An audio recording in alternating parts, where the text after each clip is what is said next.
আসসালামু আলাইকুম রহমতুল্লাহি অবরাকাতুহ।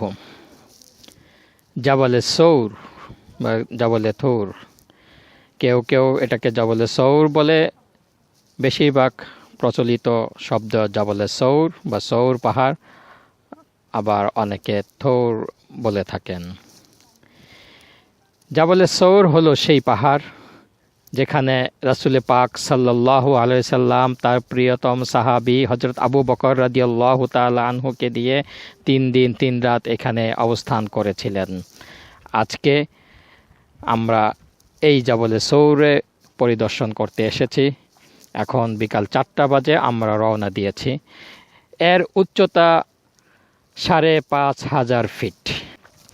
আমরা বাংলাদেশে বেশ কয়েকজন হজযাত্রী এবং বিভিন্ন দেশের হজযাত্রীগণ এখানে আগে এসেছেন, অনেকে নেমে যাচ্ছেন। তবে পাহাড়ে ওঠার জন্য উপযুক্ত সময় হলো সকাল ভোরে অথবা এই বিকালবেলা। হিজরতের রাতে রাসূল পাক সাল্লাল্লাহু আলাইহি সাল্লাম এখানে বিশ্রাম নিয়েছিলেন 3 দিন 3 রাত। এই পাহাড়ি পথ পাড়ি দিয়ে আমরা আস্তে আস্তে ধীরে ধীরে আগাবো।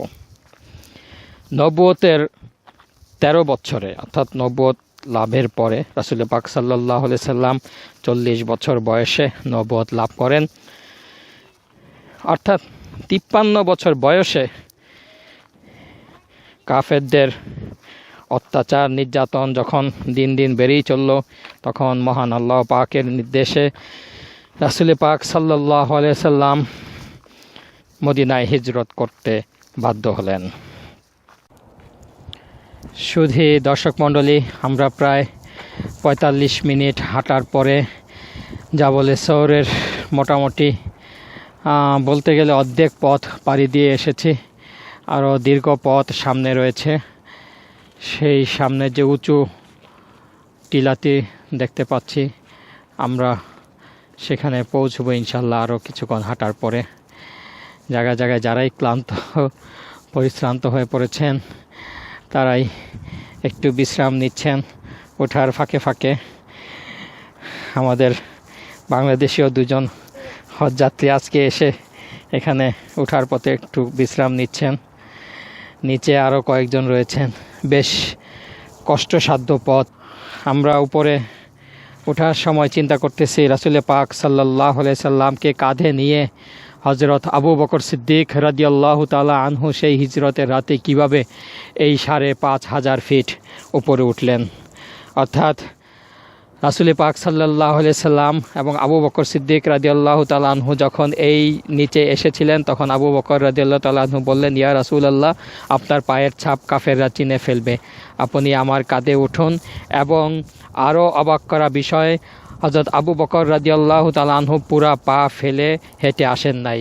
2 পায়ের 2 আঙ্গুলের অর্থাৎ বুড়ো আঙ্গুলের উপর ভর দিয়ে দিয়ে নবীজিকে কাঁধে নিয়ে এই 5,500 ফিট পথ অতিক্রম করে ওই গুহাতে গিয়েছিলেন। সুবহানাল্লাহ, আল্লাহু আকবার। প্রায় 2 ঘন্টা 25 মিনিট পথ হেঁটে এসে আমরা এই জাবালে সৌরের চূড়ায় উঠে আসতে সক্ষম হয়েছি। আলহামদুলিল্লাহ, আল্লাহু আকবার।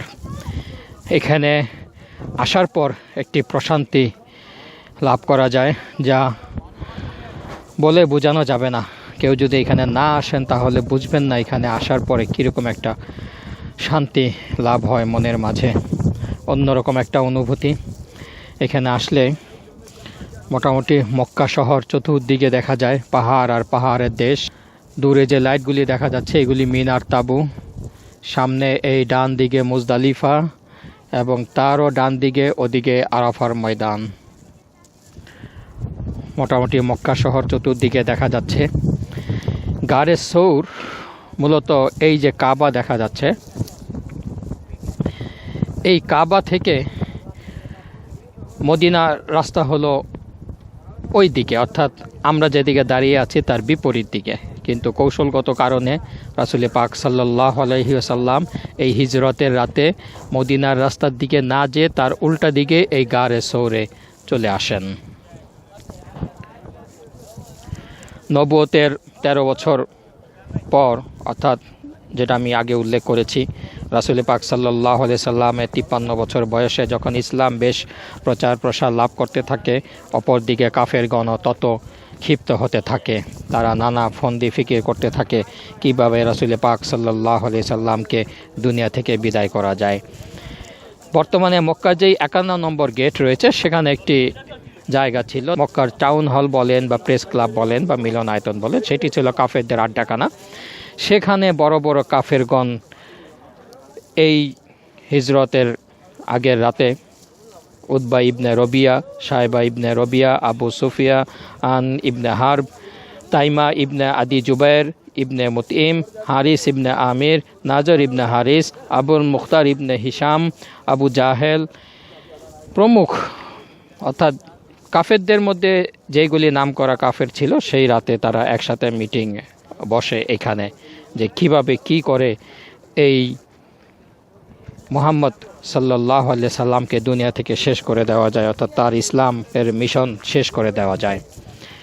তারা যখন মিটিংয়ে বসলো, তাদের মিটিংয়ের দরজার পাশে ইবলিস শয়তান এক বৃদ্ধ বুজুর্গর বেশ ধরে দাঁড়িয়েছিল।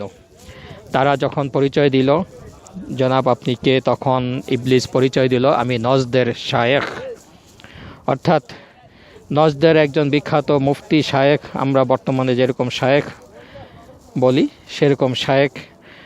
আর বেশ ধরে নজদের বিখ্যাত, তখন নজদ বিখ্যাত ছিল, নজদের বিখ্যাত শায়েখ বলে পরিচয় দিল এবং বলল যে আপনারা যেই পরামর্শ করছেন আমিও আপনাদের সাথে একমত, আপনাদেরকেও আমি বিভিন্ন বুদ্ধি পরামর্শ দিতে পারবো। তখন এই ইবলিস শয়তানও তাদের এই মিটিংয়ে প্রবেশ করলো। তখন এক একজন, কেউ পরামর্শ দিল মুহাম্মদ সাল্লাল্লাহু আলাইহি সাল্লামকে গৃহবন্দী রাখা হোক, কেউ বলল যে অন্ধকার কুঠুরিতে বন্দি করে রাখা হোক, কেউ বলল আমরা এই দেশ থেকে তাকে বিতাড়িত করে দেই। ইবলিস শয়তান তখন বলল যে না, তোমাদের এই দুটি পরামর্শই বৃথা যাবে, কারণ সে আরও সর্বশক্তি অর্জন করে দ্বিগুণ শক্তি নিয়ে তোমাদের উপর ঝাঁপিয়ে পড়বে। তখন আবু জেহেল বলল যে আমরা তাকে হত্যা করব। তখন ইবলিস শয়তান বলল যে হ্যাঁ, এটি উত্তম প্রস্তাব, তাকে দুনিয়া থেকে বিদায় করে দিলে এটাই হবে সর্বোত্তম। তখন তার এই প্রস্তাবে সবাই রাজি হলো এবং সম্মত হলো। আবু জাহেল বুদ্ধি দিল যে সমস্ত গোত্রের থেকে শক্তিশালী যুবকদেরকে নিয়ে কমপক্ষে 100 লোকের স্কোয়াড বাহিনী গঠন করা হবে মুহাম্মদ সাল্লাল্লাহু আলাইহি সাল্লামকে হত্যা করার জন্য। সেই মতেই তারা কার্যক্রম শুরু করলো। ইতোমধ্যেই রাসূল পাক সাল্লাল্লাহু আলাইহি সাল্লামের কাছে জিবরাইল আলাইহিস সালাম ওহী নিয়ে আসলেন, ইয়া রাসূলুল্লাহ, আপনি আল্লাহর নির্দেশে আপনি মক্কা ছেড়ে মদিনায় হিজরত করুন, কারণ হিজরত, ইমানের পরে হিজরত অন্যতম একটি ইবাদত, অর্থাৎ ইসলামের জন্য জান মাল কুরবানি করে দেশ অতিক্রম করা। রাসূল পাক সাল্লাল্লাহু আলাইহি সাল্লাম অনেক আগেই হযরত আবু বকর সিদ্দিক রাদিয়াল্লাহু তাআলা আনহুকে বলেছিলেন আমি মক্কা থেকে মদিনায় হিজরত করব এবং সাথে একটি উত্তম লোক নিব। সেই থেকেই মনে মনে হযরত আবু বকর সিদ্দিক রাদিয়াল্লাহু তাআলা আনহু আশায় ছিলেন যে রাসূল পাক সাল্লাল্লাহু আলাইহি সাল্লাম যদি কখনো হিজরতে যায় তাহলে তিনিও সঙ্গী হবেন। তো রাসূল পাক সাল্লাল্লাহু আলাইহি সাল্লাম তখন সেদিন আবু বকর রাদিয়াল্লাহু তাআলা আনহুকে বললেন যে আপনি প্রস্তুতি নিন, আপনিও আমার সঙ্গী হবেন। তৎক্ষণাৎ এই কথা শুনে আবু বকর সিদ্দিক রাদিয়াল্লাহু তাআলা আনহু খুশিতে চোখের পানি ছেড়ে দেন। তিনি বললেন, ইয়া রাসূলুল্লাহ, আমি প্রস্তুত আছি এবং সেই লক্ষ্যে আমি অনেক আগেই 2টি উট 800 দিরহাম দিয়ে কিনে রেখে দিয়েছি। আপনি যখনই বলবেন আমি তখনই যেতে প্রস্তুত। যেই রাতে কাফেরগণ মুহাম্মদ সাল্লাল্লাহু আলাইহি সাল্লামকে হত্যার জন্য প্রস্তুতি নিল, সেই রাতে জিবরাইল আলাইহিস সালাম রাসূল পাক সাল্লাল্লাহু আলাইহি সাল্লামের ঘরে এসে বললেন, ইয়া রাসূলুল্লাহ, আপনি আজকে রাতেই হিজরত করুন। জিবরাইল আলাইহিস সালাম রাসূল পাক সাল্লাল্লাহু আলাইহি সাল্লামকে এসে বললেন, ইয়া রাসূলুল্লাহ, আর দেরি নয়, আপনি এই মুহূর্তে বেরিয়ে যান। তখন রাসূল পাক সাল্লাল্লাহু আলাইহি সাল্লাম এক মুষ্টি বালু নিয়ে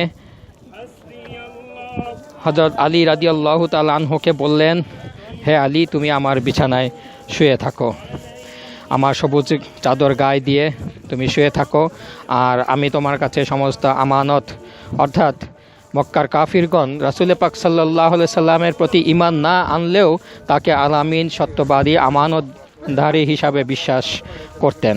তার কাছে আমানত রাখতেন।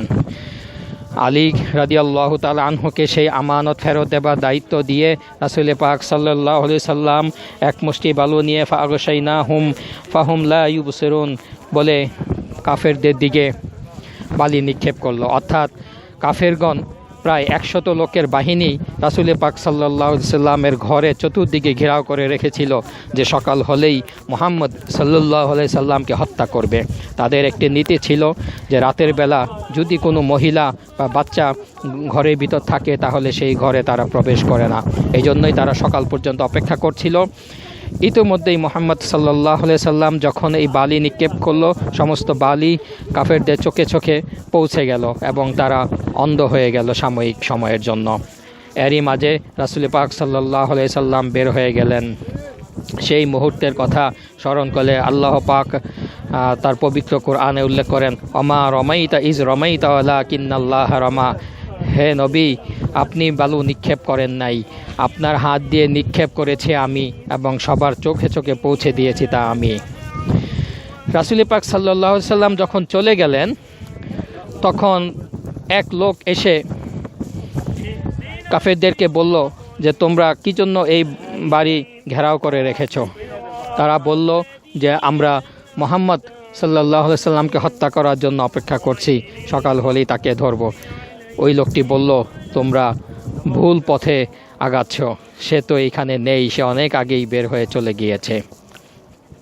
তখন সকালবেলা যখন তারা সেই ঘরে ঢুকলো, ঢুকে দেখে ঠিকই আলী রাদিয়াল্লাহু তাআলা আনহু মুহাম্মদ সাল্লাল্লাহু আলাইহি সাল্লামের বিছানায় শায়িত আছেন। তাকে জিজ্ঞেস করা হলো, মুহাম্মদ সাল্লাল্লাহু আলাইহি সাল্লাম কোথায়? তখন তিনি বললেন, আমি জানি না কোথায়, আমি তার বিছানায় শায়িত অবস্থায় আছি। এরই মাঝে রাসূল পাক সাল্লাল্লাহু আলাইহি সাল্লাম তার ঘর থেকে বের হয়ে বর্তমানে যে মক্কা টাওয়ার বা মিলেনিয়াম হোটেল, সেইখানে ছিল আবু বকর রাদিয়াল্লাহু তাআলা আনহুর বাড়ি। সেখানে গিয়ে আবু বকর রাদিয়াল্লাহু তাআলা আনহুর বাড়ির দরজায় গিয়ে টোকা দিলেন। আবু বকর সিদ্দিক রাদিয়াল্লাহু তাআলা আনহু বললেন, লাব্বাইক ইয়া রাসূলুল্লাহ। অর্থাৎ তিনি আবু বকর সিদ্দিক রাদিয়াল্লাহু তাআলা আনহু রাসূল পাক সাল্লাল্লাহু আলাইহি সাল্লাম আসবেন এই আশায় গত কেউ বলেন 3 মাস, কেউ বলেন 6 মাস, কোনো বর্ণনায় পাওয়া যায় 3 বছর তিনি দরজা সিটকিনি ধরে দাঁড়িয়েছিলেন। যখনই রাসূল পাক সাল্লাল্লাহু আলাইহি সাল্লাম এসে ডাক দিবে তখনই যেন তার দরজা খুলতে দেরি না হয়, এই জন্য তিনি দরজা ধরে রাতেরবেলা না ঘুমিয়ে দাঁড়িয়ে থাকতেন। রাসূল পাক সাল্লাল্লাহু আলাইহি সাল্লাম জিজ্ঞেস করলেন, হে আবু বকর, তুমি কি ঘুমাও নাই রাতে? রাসূল পাক সাল্লাল্লাহু আলাইহি সাল্লাম এর কথা শুনে আবু বকর সিদ্দিক রাদিয়াল্লাহু তাআলা আনহু চোখের পানি ছেড়ে দিয়ে বললেন, ইয়া রাসূলুল্লাহ, আমি যদি রাতের বেলা ঘুমিয়ে যাই আর আপনি এসে যদি দরজা নক করেন আর এই ফাঁকে যদি কাফেররা এসে আপনাকে হত্যা করে ফেলে, দুনিয়া থেকে বিদায় করে ফেলে, এই ভয়ে আমি দরজার সিটকিনে ধরে দাঁড়িয়ে থাকি যেন আপনি ডাক দেওয়া মাত্রই আমি হাজির হতে পারি। তখন আবু বকর সিদ্দিক রাদিয়াল্লাহু তাআলা আনহু বলেন, ইয়া রাসূলুল্লাহ, শুধু আমি সজাগ থাকতাম না, আমার মেয়ে আসমা, সেও প্রতিদিন নাস্তা বানিয়ে আপনার জন্য অপেক্ষা করত। আর ওই যে দূরে দেখছেন 2টি উট, কাসোয়া এবং আরেকটি উট ছিল, এই 2টি উটও আমার সাথে প্রতিদিন রাতে সজাগ থাকতো, প্রস্তুতি আমরা নিয়ে রাখতাম যেন আপনি আসলেই তৎক্ষণাৎ আমরা রওনা দিতে পারি। ইয়া রাসূলুল্লাহ, চলুন আমরা এগিয়ে যাই। এদিকে আসমা বিনতে আবু বকর রাদিয়াল্লাহু তাআলা আনহু 1 মশক পানি এবং নাস্তা আর প্যাকেট তৈরি করে দেন। তৎক্ষণাৎ তিনি তাড়াহুড়ার কারণে কোনো রশি না পেয়ে, সুতলি না পেয়ে, তার কোমরের যেই ফিতা ছিল সেই ফিতার খুলে তিনি 2 টুকরা করে 1 টুকরা দিয়ে পাতিলের নাস্তা যে পাতিল ছিল বা ব্যাগ ছিল সেটি বেঁধে দেন, আরেকটি ফিতা দিয়ে পানির মশকের ব্যাগটি বেঁধে দেন। এই জন্য তাকে 2 ফিতার অধিকারিণী জাতুন নাতাকাইন বলা হয়। এরপর আবু বকর সিদ্দিক রাদিয়াল্লাহু তাআলা আনহু রাসূল পাক সাল্লাল্লাহু আলাইহি সাল্লামকে নিয়ে ওই 2টি ওটে করে এই গারে সৌরে চলে আসেন। এদিকে এরই মাঝে আবু বকর সিদ্দিক রাদিয়াল্লাহু তাআলা আনহু আব্দুল্লাহ ইবনে আরিক দোয়ালিকে পারিশ্রমিকের বিনিময়ে গাইড বা পথ প্রদর্শক হিসাবে নিয়োগ প্রদান করেন। অর্থাৎ মদিনায় রাস্তা চিনিয়ে নেবার জন্য এই লোককে, তিনি যদিও কাফের ছিলেন, বিধর্মী ছিলেন, কিন্তু খুবই বিশ্বস্ত লোক ছিলেন এবং তিনি এই দুজনকে পথ প্রদর্শন করে নিয়ে আসেন। গারে সৌরে আসার পরে উট দুটি তার কাছে দিয়ে দেওয়া হয়, তার জিম্মায় দিয়ে দেওয়া হয়। অর্থাৎ পাহাড়ের পাদদেশে যখন আসলো, উট দুটি তার কাছে দিয়ে বলা হলো, তুমি 3 দিন পরে আবার এখানে উট দুটি নিয়ে আসবে। পাহাড়ের পাদদেশে আসার পরে রাসূল পাক সাল্লাল্লাহু আলাইহি সাল্লামকে আবু বকর সিদ্দিক রাদিয়াল্লাহু তাআলা আনহু বললেন, ইয়া রাসূলুল্লাহ, আপনি আমার কাঁধে উঠুন, কারণ কাফেররা আপনার পায়ের চিহ্ন বুঝে ফেলবে। অর্থাৎ এখানে বালুর যেই রাস্তা দেখা যাচ্ছে, আপনারা দেখতে পাচ্ছেন, যদি হেঁটে যায় তাহলে একটি ছাপ পড়ে, পায়ের জুতার ছাপ পড়ে যায়। এবং রাসূল পাক সাল্লাল্লাহু আলাইহি সাল্লামের কাফেরগণ ছিল খুবই বিচক্ষণ, অর্থাৎ তীক্ষ্ণ বুদ্ধি সম্পন্ন ছিল। তো তারা পায়ের ছাপ বা চিহ্ন দেখে বুঝে ফেলতো যে এই রাস্তা দিয়ে কে প্রবেশ করেছে। এই জন্য রাসূল পাক সাল্লাল্লাহু আলাইহি সাল্লামকে আবু বকর রাদিয়াল্লাহু তাআলা আনহু তার কাঁধে উঠিয়ে নেন। কাঁধে উঠিয়ে আবু বকর রাদিয়াল্লাহু তাআলা আনহু পুরা পায়ের পাতা ফেলে উঠে আসেন নাই আমাদের মতো, অর্থাৎ তিনি পায়ের দু বুড়ো আঙ্গুলের উপর ভর দিয়ে রাসূল পাক সাল্লাল্লাহু আলাইহি সাল্লামকে কাঁধে নিয়ে এই ৫,৫০০ ফিট উপরে উঠে এসে এই গুহাতে প্রবেশ করেন। আজকে আমরা 2 ঘন্টা 25 মিনিটে উঠে এসে হাঁপিয়ে ক্লান্ত শ্রান্ত পরিশ্রান্ত হয়ে পড়েছি, বারবার পানি খেয়েছি, স্যালাইন খেয়েছি, কিন্তু সেই রাতে আবু বকর সিদ্দিক রাদিয়াল্লাহু তাআলা আনহু রাসূল পাক সাল্লাল্লাহু আলাইহি সাল্লামকে কাঁধে নিয়ে গভীর রজনীতে এই ৫,৫০০ ফিট উপরে এসে এই গুহাতে আশ্রয় নেন। সেই ইতিহাস, সেই ত্যাগ, এটা বর্ণনা করে শেষ করা যাবে না। রাসূল পাক সাল্লাল্লাহু আলাইহি সাল্লামকে একবার আয়েশা রাদিয়াল্লাহু তাআলা আনহু প্রশ্ন করেছিলেন, ইয়া রাসূলুল্লাহ, আকাশের এই তারকার মতো কি কারো আমল আছে? তখন রাসূল পাক সাল্লাল্লাহু আলাইহি সাল্লাম বললেন যে হ্যাঁ আছে, হযরত ওমর এর আমল এই তারকার আদির চেয়েও বেশি। তখন আয়েশা রাদিয়াল্লাহু তাআলা আনহু একটু মন খারাপ করলেন। তারপর আবার প্রশ্ন করলেন, ইয়া রাসূলুল্লাহ, এর চেয়ে বেশি কারো আমল কি রয়েছে? রাসূল পাক সাল্লাল্লাহু আলাইহি সাল্লাম বললেন যে হ্যাঁ, হযরত আবু বকরের আমল, এক রাতের আমল সারা দুনিয়ার সমস্ত মানুষের আমলের চেয়েও বেশি। অর্থাৎ এই গারে সৌরের ব্যাপারে, এই হিজরতের রাতে হযরত আবু বকর সিদ্দিক রাদিয়াল্লাহু তাআলা আনহু যেই ত্যাগ, জান মাল কোরবানি করেছেন, যেই ত্যাগ তিতিক্ষার বিনিময়ে ইসলামের জন্য কাজ করেছেন, তা সীমাহীন, অপরিসীম, তার কোনো তুলনা নেই। গারে সৌরে আসার পরে, এখানে আসার পরে রাসূল পাক সাল্লাল্লাহু আলাইহি সাল্লামকে আবু বকর সিদ্দিক রাদিয়াল্লাহু তাআলা আনহু বলেন, ইয়া রাসূলুল্লাহ, আপনি এখন প্রবেশ করবেন না, আমি আগে দেখে নেই এই গুহার ভিতরে কি অবস্থায় রয়েছে, গুহাটি আমি পরিষ্কার করে নেই। এখানে আরেকটি তথ্য দিয়ে রাখি, হযরত আবু বকর সিদ্দিক রাদিয়াল্লাহু তাআলা আনহুর একজন ছেলে ছিল, হযরত আব্দুল্লাহ, যুবক বয়সে ছিলেন। তিনি এই দিনের বেলা মক্কাতে কাফেরদের যেই পরামর্শ হতো বা পরিকল্পনা চলতো, এগুলি এই গুহাতে তিনি এসে দিয়ে যেতেন। আরেকদিকে হযরত আবু বকর সিদ্দিক রাদিয়াল্লাহু তাআলা আনহুর একজন মুক্ত দাস ছিলেন, হযরত আমির ইবনে ফুহায়রা। দিনে তিনি বকরি চড়াতেন এই পাহাড়ের আশেপাশে, এবং রাতের বেলা এই বকরির দুধ তিনি এসে রাসূল পাক সাল্লাল্লাহু আলাইহি সাল্লাম এবং আবু বকর সিদ্দিক রাদিয়াল্লাহু তাআলা আনহুকে পান করাতেন। গুহাতে প্রবেশ করার পর আবু বকর সিদ্দিক রাদিয়াল্লাহু তাআলা আনহু গায়ের চাদর ছিঁড়ে ছিঁড়ে সমুদ্র ছিদ্রগুলি বন্ধ করেন, কিন্তু একটি ছিদ্র তিনি বন্ধ করতে পারেন নাই। পরে তিনি পা দিয়ে ওই ছিদ্র মুখটি বন্ধ করে রাখেন। তারপরে রাসূল পাক সাল্লাল্লাহু আলাইহি সাল্লামকে তিনি তার কোলে, অর্থাৎ তার রানের উপরে রাসূল পাক সাল্লাল্লাহু আলাইহি সাল্লামের মাথা রাখতে বলেন। তারপর রাসূল পাক সাল্লাল্লাহু আলাইহি সাল্লাম ক্লান্ত পরিশ্রান্ত অবস্থায় আবু বকর সিদ্দিক রাদিয়াল্লাহু তাআলা আনহুর কোলের উপর মাথা রেখে ঘুমিয়ে পড়েন।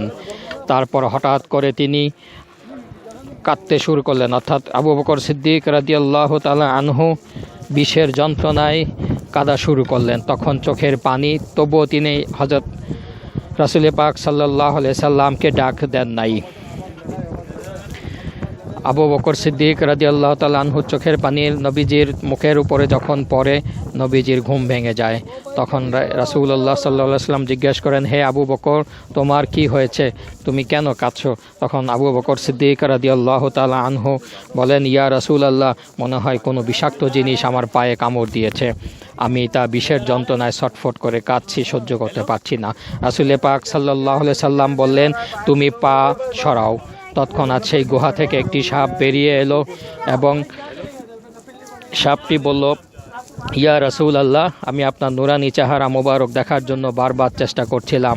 আমার কোনো ইচ্ছা ছিল না আবু বকর রাদিয়াল্লাহু তাআলা আনহুর পায়ে কামড় দেওয়া, কিন্তু বাধ্য হয়ে আমি কামড় দিয়েছি, আমাকে মাফ করে দিবেন। তখন রাসূল পাক সাল্লাল্লাহু আলাইহি সাল্লাম আবু বকর সিদ্দিক রাদিয়াল্লাহু তাআলা আনহুকে বললেন যে তুমি পাটি বের করো। পায়ের সেই ক্ষতস্থানে রাসূল পাক সাল্লাল্লাহু আলাইহি সাল্লাম থুতু মোবারক লাগিয়ে দিলেন।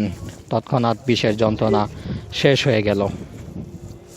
এরই মাঝে কাফেরগণ হন্তদন্ত হয়ে মক্কার চতুর্দিকে ছোটাছুটি আরম্ভ করলো। কোথায় গেল তাদের শিকার, কোথায় হারিয়ে গেল মুহাম্মদ সাল্লাল্লাহু আলাইহি সাল্লাম। কাফেরগণ অস্থির হয়ে মক্কার চারদিকে খোঁজাখুঁজি আরম্ভ করলো, কোথায় গেল তাদের শিকার। তখন কাফেরগণও এত তীক্ষ্ণ, এত দুর্দান্ত ছিল, তারাও খুঁজতে খুঁজতে এই ৫,৫০০ ফিট উপরে এই গুহায় এসে হাজির হয়ে যায়। আপনারা দেখতে পাচ্ছেন যে এই গুহার মুখে যাওয়ার জন্য সমস্ত হাজিগণ লাইন দিয়ে অপেক্ষা করছেন। কাফেরগণ পৌঁছতে একদম এই গুহার মুখের সামনে এসে উপস্থিত হয়ে যায়। এরই মাঝে আল্লাহর কুদরতে একটি গাছ এই গুহার মুখের সামনে এসে পড়ে এবং দুটি কবুতর ডিম পেড়ে এই গুহার মুখে সেই গাছের মধ্যে বসে থাকে। এবং আরও কুদরতি বিষয় হলো মাকড়সা, আল্লাহর নির্দেশে মাকড়সা এই গুহার মুখের চতুর্দিকে জাল বুনে বসে থাকে। কাফেরগণ যখন এই পর্যন্ত চলে আসে, তখন আবু বকর সিদ্দিক রাদিয়াল্লাহু তাআলা আনহু গুহার ভিতর থেকে কাফেরদের পা দেখতে পাচ্ছিলেন। তিনি বললেন, ইয়া রাসূলুল্লাহ, আমরা মনে হয় ধরা পড়ে গেলাম। রাসূল পাক সাল্লাল্লাহু আলাইহি সাল্লাম বললেন, হে আবু বকর, তুমি চিন্তা করো না, আমরা দুজন নয়, আমরা তিনজন, কারণ আমাদের সাথে আল্লাহ পাক রয়েছেন। আল্লাহ পাকের সেদিনের সেই কুদরতের কারণে কাফিরগণ এই পর্যন্ত এসেও তাদের শিকার হযরত মুহাম্মদ সাল্লাল্লাহু আলাইহি সাল্লামকে খুঁজে না পেয়ে ব্যর্থ মনে ফিরে যায়। তারপর রাসূল পাক সাল্লাল্লাহু আলাইহি সাল্লাম ৩ দিন ৩ রাত এখানে থাকার পরে মক্কা থেকে মদিনার দিকে চলে যান। দর্শক মণ্ডলী, আপনারা দেখতে পাচ্ছেন হজ যাত্রীগণ এখানে জিয়ারতে এসে এই গুহার ভিতরে ঢুকে নামাজ আদায় করছেন। সবাই গুহার ভিতরে প্রবেশ করে নামাজ আদায় করছে। এটাই সেই গুহা, এই গুহার ভিতরেই অবস্থান করছিলেন। বর্তমানে কিছুটা এখানে মডিফিকেশন হয়েছে, অর্থাৎ যেই সিঁড়িটি দেখতে পাচ্ছেন বা একটু প্লেন সিমেন্ট দেখতে পাচ্ছেন, তৎকালীন সময়ে এটি ছিল না।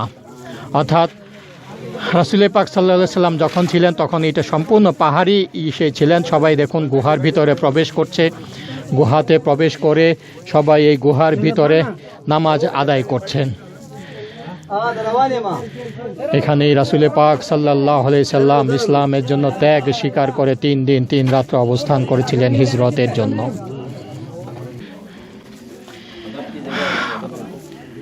আপনারা দেখতে পাচ্ছেন গুহার ভিতরে হাজী সাহেবগণ অবস্থান করেছেন। দুজন বাচ্চা হজ যাত্রীও আমাদের সঙ্গী হয়ে আজকে এই ৫,৫০০ ফিট উপরে এসে এই পবিত্র গারে সৌরে প্রবেশ করেছেন। আপনারা দেখতে পাচ্ছেন বিভিন্ন হজ যাত্রীগণ এই রাতের বেলা এই গারে সৌরে এসে অবস্থান করছেন। রাসূল পাক সাল্লাল্লাহু আলাইহি সাল্লামের স্মৃতি ধন্য এই গারে সৌর। এখানে একটি বর্তমানে কিছুটা মডিফিকেশন হয়েছে, যে বর্তমানে দেখতে পাচ্ছেন যে সিঁড়ি, এই সিঁড়ি কিন্তু তখন ছিল না। তখন গুহাটি আরও পরিপূর্ণ একটি গুহা ছিল। এখানে একটু সিমেন্ট দিয়ে উঁচু করা হয়েছে। গুহার ওই মুখ দিয়ে প্রবেশ করে এদিক দিয়ে বের হয়ে আসেন। আপনারা দেখতে পাচ্ছেন এই গুহা থেকে সবাই বের হয়ে আসছে এদিকে। এখানে লেখা আছে ৫,৪১৩ ফিট উচ্চতায়। জবলে সৌরের চূড়া থেকে মাকারিম মক্কা মুকাররমা